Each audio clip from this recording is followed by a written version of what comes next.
Hi, Justin. I'm Bonnie Borkin. I'm the Senior Tourism Director for the Caribbean with Sojern. We're a digital marketing, measurement, and advertising company.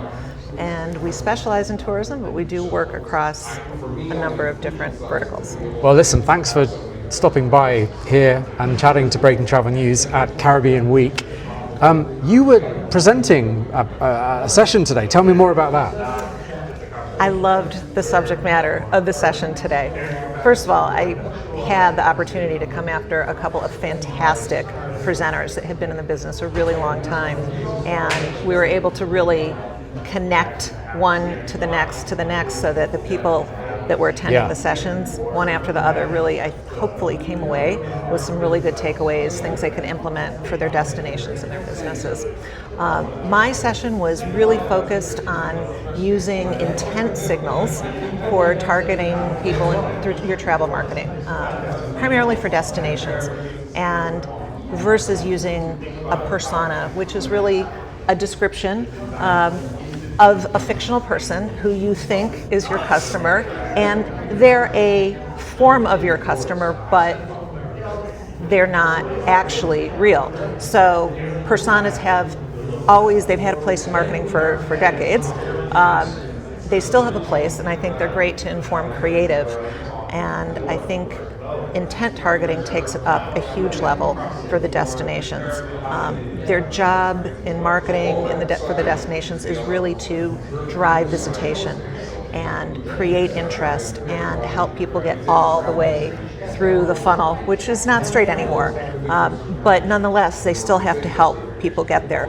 So at Sojern, we have data partnerships with 300 travel, entertainment, real estate brands, OTAs, and with the direct data, we're able to help people measure. So destinations, which don't actually sell anything, right? They don't have a destination marketing organization, does not have a cash register. Yet they're held accountable for the visitation, for the arrivals. And how do you do that? That's a very difficult job. So what we help them do is actually measure the attributable bookings that are aligned with their media spend. So you can run an advertising campaign and see literally, not just model, not just a guess, but literally the hotel bookings, the revenue, how many people in the party, the dates they searched, the dates they booked, and if they didn't book, what else did they search and what did they book? Gold mine of information as a marketer. So that was a big part of the session. And then the other part is using that data to actually target, not just to measure, but to actually reach people when they're raising their hand, when they're saying, I'm interested in going to the Bahamas, I'm interested in going to Anguilla, I'm interested in going to Costa Rica, which might be a competitive destination for many in the Caribbean. I want to reach those people that are searching, researching now. The search window for Caribbean travel has gotten longer, but the window to book happens pretty fast. So with changes in the global economy, changes in fuel, you name it, travel's very resilient, but also sensitive, right? Price sensitive to air, what's going on, with cost of fuel. So all of these things, I think, keeps the industry on their toes. The Caribbean, I think, is at a great advantage over other destinations with their proximity to the United States, their proximity to South America, their proximity to Latin America.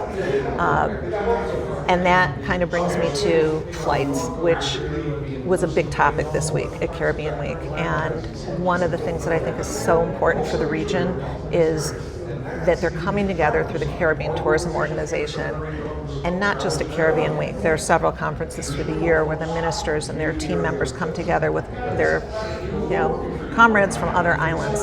Really important, because it is a region. Every island's different, even within a single country or destination. Each island is different and has its own personality and its own economy, if you will. But when it comes to air service, it's better together. And that is, it's a very, very difficult business. Airlines demand as they're in the business to make money, they demand very specific things, very consistent and predictable load factors and things like that. Very, very hard when you're a small destination, you're very weather dependent. You're a foreign country, so that means immigration to and from your country is not always in your control if you're talking about people coming and going from the U.S. or anywhere in the world. So I think the great thing about tourism is it's a happy, fun business because we're all in the business of helping people enjoy themselves through travel. And that's what we want the consumers to focus on. And everybody in this business does everything they can in these destinations to make sure consumers are having a good time. Part of that is the really heavy lifting and hard work behind the scenes, I think, that the ministers of tourism and commissioners of tourism talked about today, about what they're facing with airlift and how they need to come together to try to coordinate so that maybe there's more incentive for an airline to come to my island because they can come to this one next to me, and together we can fill enough seats to make it worth their while.